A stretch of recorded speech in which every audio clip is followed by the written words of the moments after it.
Bonjour à tous et bienvenue dans le 22e des prix de la saison consacré à un Grand Prix de Las Vegas complètement imprévisible.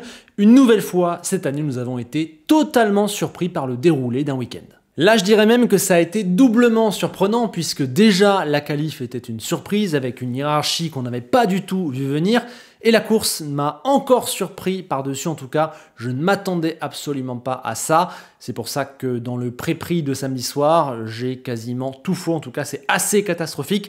On va en reparler, mais je ne voyais pas du tout venir ce qu'il s'est passé. Alors j'ai tout de même une belle excuse pour mon pré-prix raté, c'est qu'on assiste à une saison complètement dingue, historique, folle, imprévisible, mouvementée, qui rebondit sans cesse.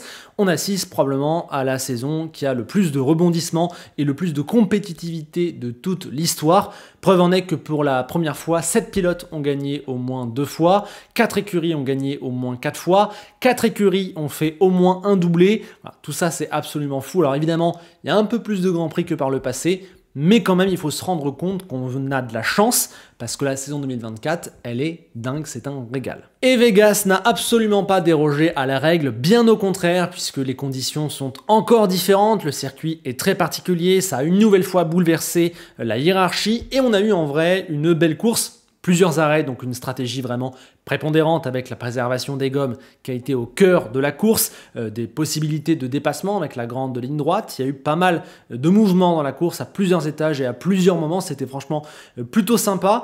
On n'a pas eu de gros faits de course qui a pu relancer les choses. Encore une fois, pas d'accident, pas de safety car. On peut aussi dire qu'il y avait quand même un écart de performance entre les différentes machines.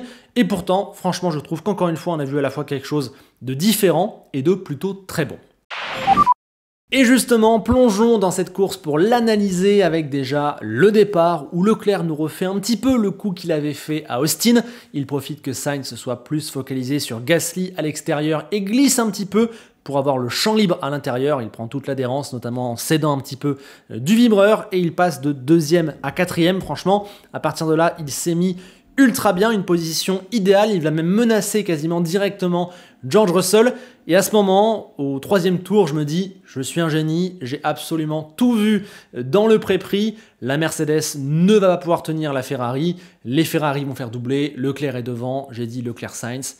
Là, je me dis, c'est exactement comme je l'ai prévu. Mais en fait, hier, contrairement à ce qu'il se passe dans les 3 premiers tours, eh bien, c'était Ferrari qui ne pouvait pas tenir Mercedes et non l'inverse. On commence à le comprendre, selon moi, au 5e tour où il y a un premier tournant avec une erreur, ou en tout cas, du moins, une impatience pas hyper maligne de la part de Charles Leclerc qui est bien plus rapide que Russell et cherche à passer, mais il cherche à passer au premier virage, il n'est pas très patient, du coup il se fait emmener à l'extérieur, il est mal placé, il perd un peu de temps pour ensuite la partie sinueuse où la Mercedes était plutôt bonne, il perd le DRS et à partir de là aussi il abîme énormément ses gommes, il a trop poussé d'entrée, notamment dans ce tour où je pense il les a énormément abîmés. Sans le DRS sur Russell, avec des pneus dans lesquels il a tapé dès les premiers tours, ce qui, on va le voir, va finalement être la chose à ne pas faire hier. Leclerc est en perdition, il est passé par Sainz, puis par Verstappen et à un moment donné, il perd 3 secondes au tour sur les deux hommes et va devoir s'arrêter en premier de ce groupe-là dès le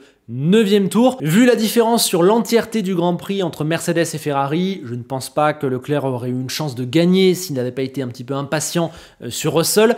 Mais en tout cas, il s'est mis dans une mauvaise posture à ce moment-là. Ça a fait un petit peu dérailler son Grand Prix qui ne s'est pas passé exactement comme prévu. Et je pense que peut-être son erreur, ça a été de considérer, comme je le pensais aussi à ce moment-là, que son adversaire, c'était plus Sainz que Russell. Voilà, je pense peut-être qu'il a pensé que la Mercedes tiendrait pas, qu'il fallait vite mettre un écart sur Carlos. Et au final, un petit peu de précipitation qui, à ce moment-là, lui coûte vraiment quelques grosses secondes. En tout cas, à ce moment-là, on comprend très clairement que les pneus vont être l'acteur numéro 1 de ce Grand Prix. Il va falloir être super délicat, notamment en début de relais. Il y aura forcément plusieurs arrêts, au moins 2. Et on comprend aussi que toutes les équipes ne sont pas logées à la même enseigne au niveau des pneus, puisque très vite, on va voir que Sainz aussi a de gros problèmes à prendre les virages. Il va être doublé par Verstappen. Et surtout, on voit que les Mercedes s'en sortent hyper bien. Elles vont s'arrêter entre 3 et 5 tours plus tard que leurs concurrentes, ce qui est un luxe énorme, surtout dans l'air libre, surtout en ne perdant pas de temps. Voilà, 3 ou 5 tours sur des relais de 10-15 tours. Ouais, c'est un tiers, voire la moitié presque d'un relais en plus. C'est absolument énorme. Et en fait, c'est déjà à ce moment-là que George Russell gagne la course en ayant résisté à Leclerc. Regardez l'écart du tour 4 au tour 11, comment il s'est creusé. Oui, au final, Russell, pour lui, ça s'est quasiment joué là. Hamilton tire également son épingle du jeu. Dès que les autres équipes ont du mal avec les pneus, on voit que c'est la Mercedes qui s'en sort le mieux. Alors qu'il était jusque-là 10e, il va passer Hülkenberg, Tsunoda, Piastri. Et après, il va penser qu'on l'a arrêté peut-être un petit peu tôt, mais pour moi, ce n'était absolument pas le cas. Il est resté 4 tours de plus que Lando Norris. Il ressort avec le même écart qu'il avait juste avant quasiment. En fait, c'est lui qui a fait la bonne opération puisqu'il a pu rester plus longtemps en piste, avoir des pneus plus frais, donc sans perdre de temps. Et très clairement, si on l'a arrêté à ce moment-là, c'est que c'était le point d'inflexion. Après ce tour-là, chaque tour lui aurait fait perdre des secondes, donc très bien joué, c'était la meilleure manière de le mettre dans les bonnes conditions. Et ensuite, il a aisément pu redoubler Lando Norris et revenir sur Charles Leclerc. Et puis après, il a vu Ferrari quasiment lui offrir la 3e place sur un plateau, un vrai beau petit cadeau, puisque tout juste passé par Charles Leclerc, Carlos Sainz décide de rentrer au stand, sauf qu'au dernier instant, l'équipe lui dit qu'elle n'est pas prête à le recevoir et du coup, il va couper la ligne des stands, retourner sur la piste, ce qui en vrai pour moi devrait être une pénalité absolument claire et simple. J'ai pas été regardé dans le règlement si c'est écrit noir sur blanc, mais pour moi, on n'a déjà pas le droit de crosser les lignes blanches en entrée de stand, mais là pour le coup c'est clairement délibéré, clairement peut-être même dangereux si quelqu'un arrive très vite dans ce virage. Pour moi, ça aurait dû être une pénalité dans ce genre de cas. Mais en restant en piste, ne serait-ce qu'un tour de plus avec ses Ferrari qui tenaient beaucoup moins bien les gommes, Carlos Sainz a permis à Hamilton de lui faire un undercut et comme on a décidé d'attendre encore 3 tours de plus pour arrêter Leclerc, Hamilton a aussi fait l'undercut sur Leclerc, il a doublé les deux Ferrari via les stands. J'avoue qu'on y reviendra, mais la stratégie Ferrari à ce moment-là n'a pas été du tout optimale. Lewis va ensuite aller chercher un Max qui n'avait pas le rythme des Mercedes hier et puis sachant qu'il tenait peut-être là sa dernière chance de gagner chez Mercedes, il va se mettre à aligner les tours de fou furieux à un moment donné, une seconde 2 plus rapide que George Russell. Il m'a mis un petit doute, je me suis dit oulala, est-ce que dans les 3 derniers tours il va pas se passer quelque chose? Mais bon, dès qu'on a averti Russell de la situation, il a fermé la porte en claquant à son tour des temps plus rapides. Lewis avait aussi des pneus qui étaient plus vieux de 5 tours et qui ont fini à un moment donné par lâcher, surtout vu comment il avait tapé dedans. Donc voilà, c'était assez logique finalement qu'il ne puisse pas aller rechercher Russell, qui s'impose donc devant Lewis, doublé Mercedes, et devant Carlos Sainz à la 3e position, Leclerc à la 4e. Les deux Ferrari ont fini par venir à bout, elles aussi, de Max Verstappen. Et donc à l'arrivée, on a ce doublé complètement hallucinant de Mercedes, un des doublés les plus clairs de la saison, alors que Mercedes est la 4e force esselée quasiment tous les week-ends, en tout cas tous les week-ends depuis Spa, où depuis elle ne s'est absolument pas montrée aux avant-postes. Il n'y a qu'à voir le Mexique, la dernière course sur le sec à la régulière. La première Mercedes, elle était à 45 secondes de la victoire. C'est dingue, mais alors pourquoi là, comme ça d'un coup, ils se sont retrouvés devant, et largement devant tout le monde? Eh bien, je crois qu'eux-mêmes ne parviendront pas à l'expliquer. C'est d'ailleurs la raison pour laquelle ils ne parviennent pas à revenir durablement devant depuis le début de la saison 2022.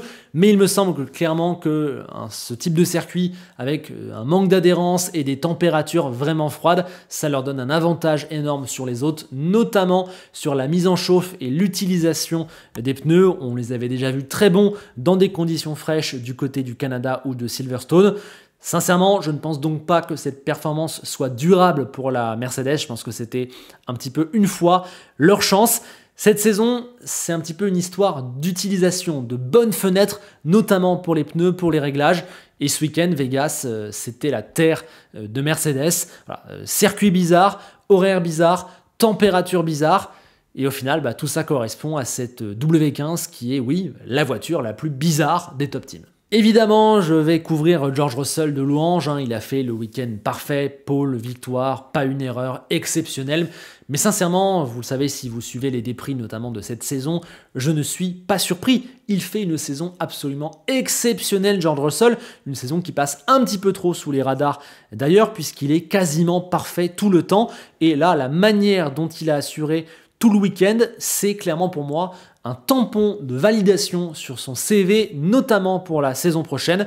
Il peut être le nouveau numéro 1 de Mercedes après le départ d'Hamilton, sans que l'écurie ne doute de lui. Bravo, on l'a moins vu parce qu'il a moins pu jouer devant cette saison à cause de la voiture, mais je pense que clairement, cette année en 2024, il a passé un nouveau palier, peut-être celui qu'il a manqué à Lando Norris, même si leurs deux situations ne sont pas exactement comparables, et franchement, j'ai hâte qu'il ait la capacité de jouer devant de manière régulière, enfin, en tout cas une voiture pour le faire, parce que je pense que ce George Russell, troisième version, 3.0 peut-être, va être un adversaire très redoutable si jamais Mercedes revient devant. Et en vrai, on se rend pas compte, mais c'était un week-end décisif pour lui et je pense qu'il a eu un petit peu de pression, notamment avant la qualif, puisque voilà, on a très vite compris que Mercedes pouvait jouer devant, jouer la pole, peut-être même la victoire. Et si c'était Hamilton qui avait signé la pole et qui avait gagné devant lui, alors que c'est lui très clairement qui domine la saison, c'est lui qui va rester comme futur numéro 1. Hamilton sort d'un week-end catastrophique au Brésil. Et si ce Hamilton-là, sur une occasion, avait gagné devant Russell, qui est censé être la relève, je pense que ça aurait été très douloureux pour le CV de Russell. Ben non, il a réussi à éviter ça en étant parfait. On viendra aussi sur le cas d'Hamilton. Donc franchement, bravo. Là, il n'a pas fait comme au Canada ou à Silverstone où il avait raté la victoire, notamment, pas seulement, mais notamment à cause de petits détails, de petites erreurs de sa part. On se rappelle quand il était passé par Norris et ensuite il coupe tout droit au Canada. À Silverstone, il fait également une erreur qui cède la tête avant évidemment d'avoir l'abandon. Voilà, il n'a pas eu de chance cette saison, notamment les fois où il s'est retrouvé devant. Hein. Il a été disqualifié à Spa. Évidemment, mais aussi à chaque fois, notamment au Canada et Silverstone, il y avait des petits trucs où on pouvait avoir du doute. Là, de A à Z, c'est copie parfaite. Hamilton, lui aussi, évidemment, a fait une course absolument énorme, magistrale, parfaite, très forte, hein, remontée de 10e à 2e, forcément c'est top. Il était complètement dans le coup ce week-end, preuve que dès que la voiture a quelque chose à jouer, c'est absolument plus la même chose pour lui, ça semble absolument évident. Mais voilà, la triste vérité de son week-end, c'est qu'il s'est tué absolument tout seul en Q3 en faisant une erreur sur ses 2 tours de Q3. Il aurait dû partir au moins de la première ligne, un premier ou deuxième, et ensuite, à partir de là, on aurait vu laquelle des deux Mercedes était vraiment la plus rapide en faisant la même course. Voilà, il s'est privé d'une opportunité de jouer la victoire, peut-être de sa dernière opportunité de victoire chez Mercedes. Alors oui, la remontée est parfaite et il y a évidemment déjà eu Silverstone, donc ça atténue un petit peu la déception, mais je suis sûr qu'il va ressortir de ce week-end un petit peu frustré parce que lui-même sait que la Q3, elle lui a gâché un potentiel très gros truc. Verstappen, lui, n'a absolument rien gâché comme tout au long de cette saison et s'est offert hier de manière officielle son 4e titre. Ça ne faisait absolument plus aucun doute vu la situation comptable et ses multiples exploits des dernières courses, Interlagos en tête, mais sincèrement, je ne pensais pas qu'il l'obtiendrait dès ce week-end. Alors, il a été évidemment aidé, entre guillemets, par le niveau de McLaren, on va y venir, mais je crois aussi qu'une nouvelle fois, dans cette saison absolument incroyable, il a mis sa Red Bull dans un endroit où elle n'est pas censée être capable d'aller. 5e en qualif, devant Hamilton et sa Mercedes pendant 32 tours, devant les deux Ferrari pendant 40-45 tours, jamais en difficulté sur les pneus alors que beaucoup d'autres ont galéré, jamais en panique, jamais aucune erreur. Voilà, juste parfait. Je pense qu'à la régulière pure entre les mains d'un pilote plus classique, cette Red Bull, elle termine avec les McLaren, peut-être même derrière Norris. Ben non, Verstappen, lui, il lui permet d'être champion, là, dès ce week-end. De tous ces titres, et mine de rien, 4 à l'échelle de la Formule 1, c'est déjà absolument énorme, hein, ils ne sont que 6 ou 7 à l'avoir fait, ben je pense que c'est le titre le plus complet. Je dirais pas le plus fort, le plus beau, parce que quand même, 2021, il y a un affrontement légendaire en 1v1 face à l'une des plus grandes, ou la plus grande légende de notre sport, et en plus, c'est une autre physionomie de saison, il y a un final également très controversé qui change encore la donne, donc franchement je pense que ça n'a pas lieu de comparer 2021 et 2024, mais en 2024, sur les 3/4 des courses, il n'a absolument pas la voiture dominante, il a même très souvent seulement la 3e force du plateau, et la vérité c'est qu'il va être champion avec l'écurie qui termine 3e du constructeur, et ça je crois que c'est arrivé que 2 autres fois dans l'histoire de la Formule 1, sur une saison à 24 Grands Prix où tu n'as eu la voiture pour gagner que sur 5 ou 6, waouh, je pense que dans l'hiver on va réaliser à quel point c'est monstrueux. Il a bénéficié du fait qu'il y a plusieurs équipes qui ont pu se battre pour les victoires, du coup elles se sont enlevées des points entre elles forcément, et je pense également qu'il a été aidé par le fait que l'adversaire numéro 1, à la fois l'équipe, McLaren, et le pilote Norris, n'était pas le plus fort de tous, n'était pas la meilleure combinaison. C'était peut-être même la meilleure combinaison à affronter pour Verstappen. Je pense que s'ils avaient affronté Mercedes Hamilton ou Leclerc Ferrari, voilà, ça aurait été beaucoup plus compliqué pour eux. Mais surtout, ce sur quoi j'ai envie de m'attarder, c'est le fait que Max a prouvé cette saison qu'il était très clairement au-dessus du lot. Voilà. Dans toutes les conditions, dans toutes les positions, dans toutes les configurations de course, il est toujours capable de sortir vainqueur. Alors des fois, vraiment vainqueur, hein, au sens premier du mot, comme je pense notamment au Canada, à Barcelone, à Imola ou au Brésil, où il a vraiment gagné alors que je pense qu'il n'avait pas totalement la voiture pour le faire. Après, il y a des courses où il a été juste impressionnant, parfait, irréprochable. Silverstone, Vegas, Spa, incroyable. Il y a des fois où il a été aussi plus malin, je citerai l'Autriche et Austin notamment. Il y a des fois où il a été complètement vicieux et ça a marché pour lui, on pense évidemment à Mexico. Il y a des fois où il ne pouvait pas faire mieux, Singapour, Bakou, Monza, dans la période où c'était vraiment très dur pour Red Bull. Donc en fait, quand on fait le décompte sur l'entièreté de la saison, il n'y a qu'en Hongrie où il s'est un petit peu auto-détruit, ou en tout cas n'est pas parvenu à ses fins. Tout le reste des courses, il a toujours fait le mieux possible, voire mieux que le mieux possible. C'est du génie. Au fur et à mesure, on se rendra compte à quel point ce titre est vraiment monstrueux. Au passage, je veux aussi saluer l'équipe qui, on le voit clairement, Red Bull est en déclin sportif interne. La voiture a de gros soucis encore ce week-end. Elle est très très loin. S'ils font toute une saison avec cette voiture-là, franchement, ils ne peuvent pas se battre très clairement. Il y a eu l'exemple de l'aileron arrière ce week-end qui est un petit peu ridicule et qui illustre tous ces soucis. Mais ils sont toujours capables de s'accrocher. Quand on voit où ils étaient vendredi et comment ils sont capables de quand même bien limiter les dégâts au moment où ça compte, en qualif, en course, bah ouais, eux aussi, ils ont réussi à assurer. Et certes, le titre, il est à 90% grâce au talent et à la folie de Max Verstappen. Mais franchement, l'équipe a aussi su trouver de la résilience dans les bons moments. On passe maintenant à Ferrari qui peut donner comme ça d'emblée le sentiment d'avoir maximisé son résultat, et en vrai c'est plutôt le cas, 3e et 4e alors que Mercedes était vraiment au-dessus. Bon voilà, c'est plus ou moins leur place, mais je crois clairement que la déception domine. Premièrement, car en arrivant à Vegas, ils espéraient beaucoup mieux, ils espéraient gagner, et à l'arrivée ils n'ont pas gagné, il y a juste une 3e place, et ils n'ont pas repris assez de points à McLaren au constructeur. Vu les températures, j'avais un peu peur pour eux quand même, mais en fait ils s'en sont bien sortis et à l'arrivée, ils n'ont pas ce qu'ils visaient. Et deuxièmement, s'ils peuvent être déçus, c'est également car j'ai trouvé leur course brouillonne. Déjà, ils avaient mal estimé peut-être la dégradation des pneus puisqu'ils sont l'équipe qui ont le plus souffert à la fin du premier relais. Ils ont attaqué le Grand Prix trop fort, ça a été beaucoup mieux par la suite une fois qu'ils avaient intégré ce paramètre. C'est à ce moment-là, dès le premier relais, qu'en fait ils ont permis à Russell de s'échapper et qu'ils ont perdu la course entre guillemets et aussi lâché des secondes précieuses sur Hamilton qui avait engagé une course contre la montre pour les rattraper. Ensuite, pour moi, il y a une énorme erreur aussi dans la course de Ferrari, c'est le deuxième arrêt qui est très mal géré pour les deux pilotes. Alors que Sainz demandait vraiment depuis plusieurs tours de s'arrêter en premier avant Hamilton pour éviter le moment du graining, et ben l'équipe n'a pas réussi à l'arrêter avant et surtout n'était pas prête au moment où il est entré dans la voie des stands, ce qui, ils ont eu de la chance, aurait pu donner une grosse pénalité. Et résultat, évidemment, Hamilton a fait l'undercut à Carlos Sainz et on a décidé de manière encore plus incompréhensible de laisser Leclerc encore plus longtemps en piste, 3 tours après Sainz, 4 tours après Hamilton. Donc voilà, on l'a dit tout à l'heure, ils ont donné la 3e place à Hamilton, qui est devenu ensuite la 2e. Pour moi, il y a un regret, parce qu'on l'a vu, Hamilton était rapide, mais il était bloqué derrière Leclerc avant le 2e arrêt. Même s'il avait le DRS et qu'il était qu'à une demi-seconde, il ne passait pas. Donc concrètement, s'il gardait la track position, entre guillemets, il y avait peut-être moyen de faire 2e hier pour au moins une des deux Ferrari, potentiellement celle de Leclerc, qui avait repris du rythme. Et puis dernier point, je crois qu'ils ont mal géré leur pilote hier. Au départ, Leclerc, je pense que la grosse raison qui cause sa surchauffe des pneus, sa surutilisation des pneus, c'est qu'il a peur de Carlos Sainz derrière lui. Preuve pour moi que l'équipe n'avait pas peut-être donné de consignes assez claires au niveau de ses pilotes.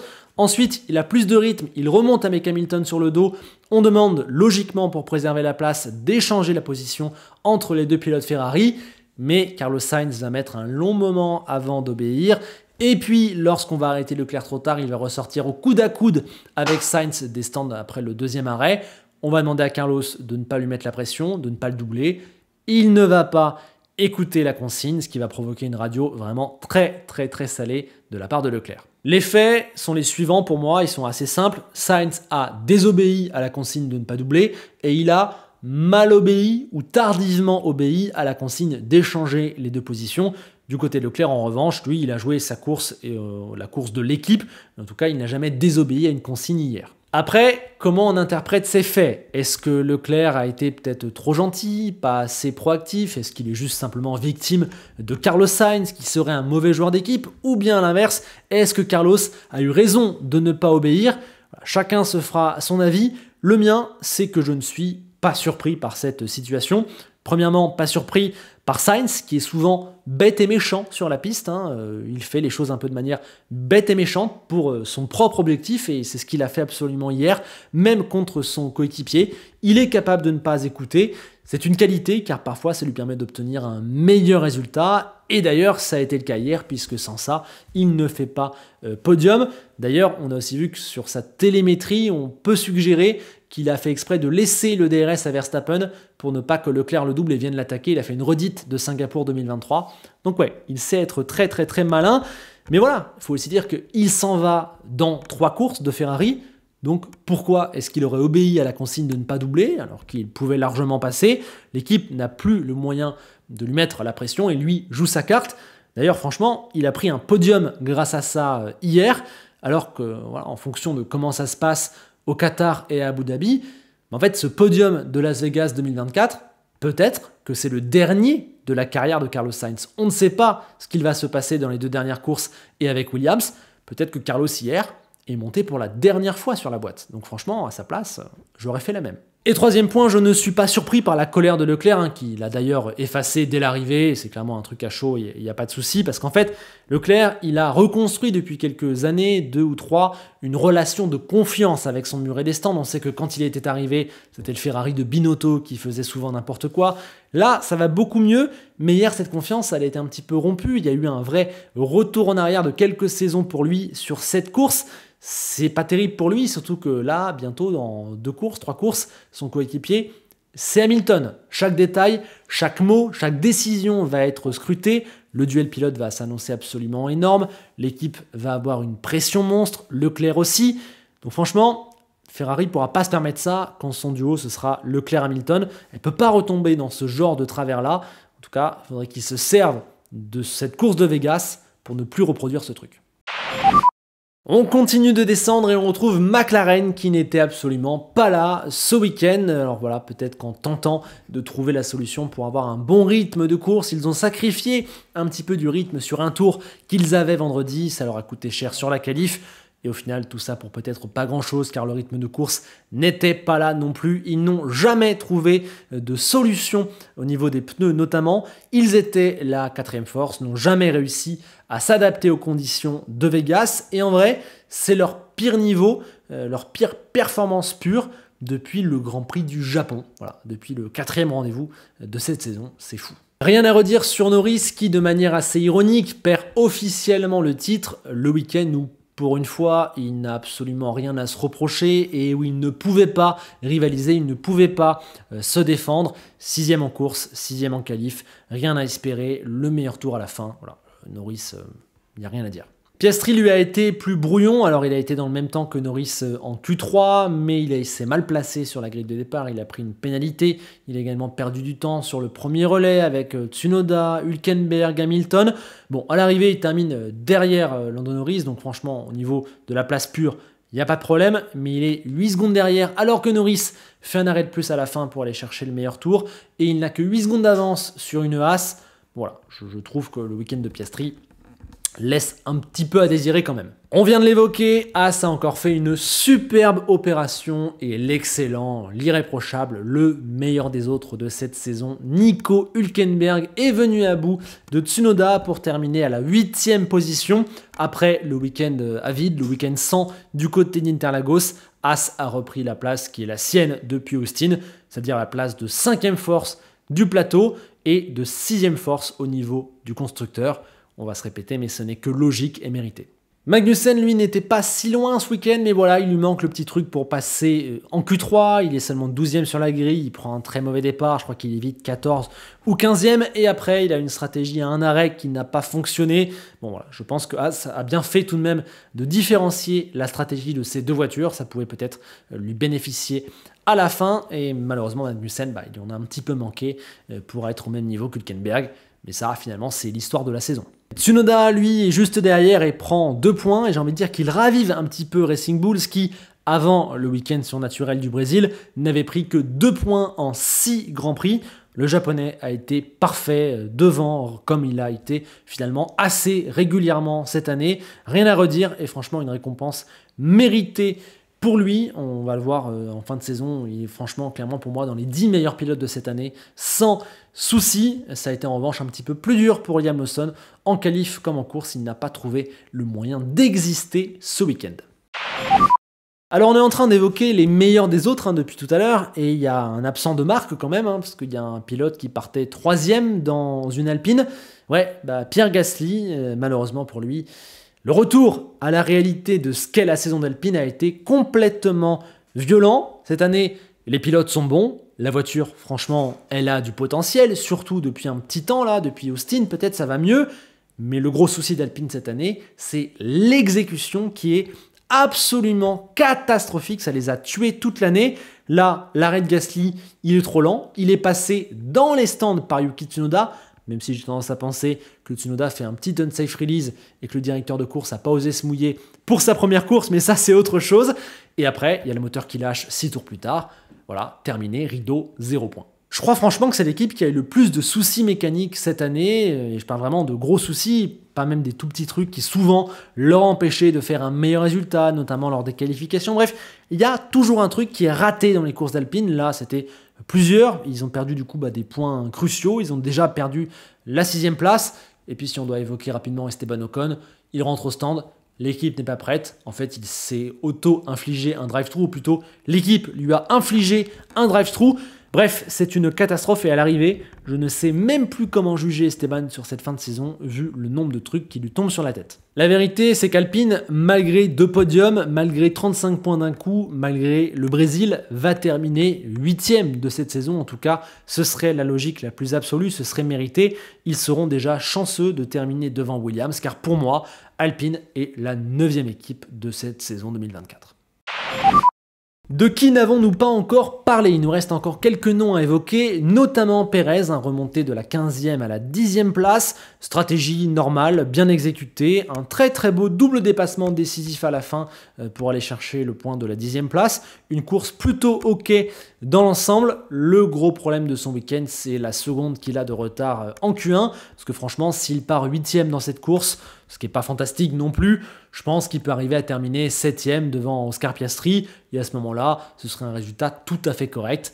Mais voilà, on ne va pas revenir sur Pérez, la saison, on la connaît. Williams, elle a vécu un nouveau week-end douloureux. Évidemment, il y a le crash de Colapinto avec l'impact moral et financier qu'il a pu avoir. Et puis, je pense surtout que ce week-end, ce qui fait encore plus mal, c'est qu'ils ont perdu en fait une opportunité de points, puisqu'Albon, qui partait pourtant 17e, a pu allonger pas mal son premier relais et était 10e au moment où l'équipe lui a demandé de rentrer au stand pour abandonner sur un souci, je crois, d'hydraulique. Et Colapinto, qui lui partait des stands et a fait un relais de 25 tours sur les hards à la fin, ce qui je pense était un petit peu trop, eh bien il termine 14e, mais à seulement une petite dizaine de secondes du groupe qui jouait la 9e, 10e place. Donc ouais, ma conclusion du week-end pour Williams, c'est que sans le crash, sans l'erreur d'Albon en Q1, sans le problème mécanique, le rythme pur, il était dans les roues, peut-être même devant, en tout cas avec Racing Bulls et Haas. Donc ouais, on a gâché une opportunité de prendre quelques points du côté de Williams. Aston, elle était complètement à la rue samedi, comme elle l'est depuis quelques Grands Prix, mais de manière un petit peu inexplicable, ça a été bien mieux le dimanche. On a même revu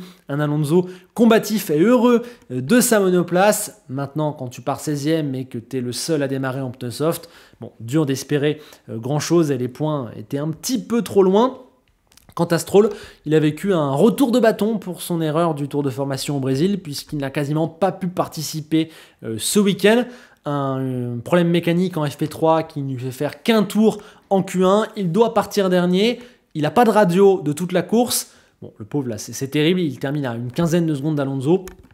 Franchement, vu les conditions de son week-end, j'ai envie de penser que c'est pas si pire. Et puis on a Sauber avec la meilleure course de la saison de Guan Yu Zhou qui est absolument à mentionner. 13e en qualif, un très bon départ. Il s'arrête tard, il résiste bien et il termine qu'à une petite dizaine de secondes des points. Franchement bien, bravo. Bottas, lui, ne pouvait rien espérer ce week-end puisqu'il devait partir dernier avec cette pénalité moteur. À partir de là, il n'y a rien à faire et il n'y a rien à dire sur son week-end. Allez, un petit détour par les classements. Max est donc champion, mais j'ai calculé, il a 172 points de moins que l'an dernier à la même époque, après 22 Grands Prix, et 51 points de moins qu'en 2022. C'est symbolique quand même de sa saison. Leclerc, lui, est à 21 points de Norris. Je ne pense pas qu'il puisse y avoir une lutte entre les deux pour la deuxième place. Piastri et Sainz, eux, ne seront pas sur le podium et risquent de terminer dans cet ordre. Russell a 9 points d'avance sur Hamilton et Hülkenberg a consolidé plus encore sa P10 puisqu'il a 5 points d'avance sur Tsunoda. Côté constructeur, Ferrari a repris 12 points sur McLaren, mais on a encore 24 de retard. Je pense que c'est pas assez vu les circuits qui restent. Je pense que c'est un petit peu trop loin pour la Scuderia. Red Bull est à 29 longueurs de Ferrari et va terminer 4e. La 4e, elle va terminer 3e, pardon. La 4e place, elle est jouée, elle est pour Mercedes. La 5e, elle est pour Aston. La 6e, elle vient d'être récupérée par Haas pour un petit point. Et Alpine est maintenant menacée par Racing Bulls qui est à 3 longueurs derrière. Et voici les notes. Russell absolument parfait, il y a donc la note maximale, Verstappen absolument impérial évidemment. J'ai envie de plébisciter Gasly, abandon au 16e tour et un Grand Prix qui n'avait pas forcément idéalement démarré, mais je pense que ce n'était pas du tout sa faute et qu'on doit voir dans cette moyenne son bon travail de ce week-end. Pareil pour Tsunoda et Hülkenberg, les meilleurs du midfield, très bon, de gros points. Sainz s'en est très bien tiré tout le week-end, une vraie bonne note.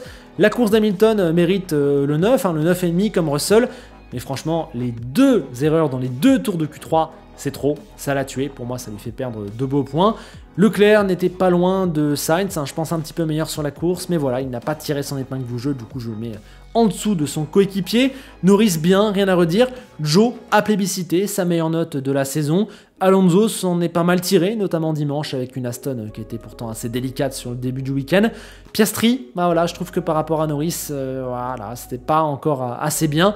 Ocon, j'ai mis un 6 parce que je veux essayer de le plébisciter sans l'accabler. Bref, c'est trop dur, vous me direz, pour Ocon. Mais limite, j'ai pas envie de le noter. Pareil, c'était dur pour Stroll, mais vu les conditions qui sont pas de sa faute, j'ai quand même eu envie de me mettre une note qui est pas si mal.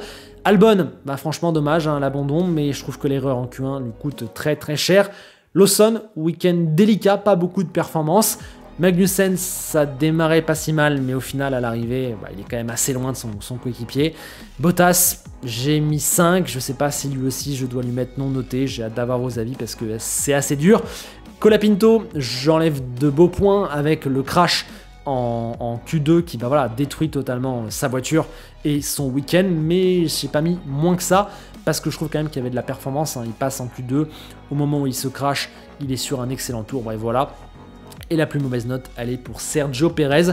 Pas si cata, notamment dimanche, mais voilà, faire 10e avec la Red Bull, être éliminé en Q1, c'est pas possible.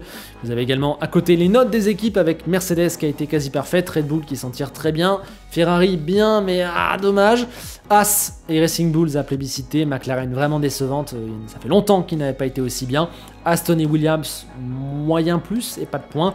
Alpine, la perf pure, ça vaut peut-être un 7 parce que franchement il y a une 3e place en qualif, mais l'exécution, le moteur, tout ça, c'est catastrophique.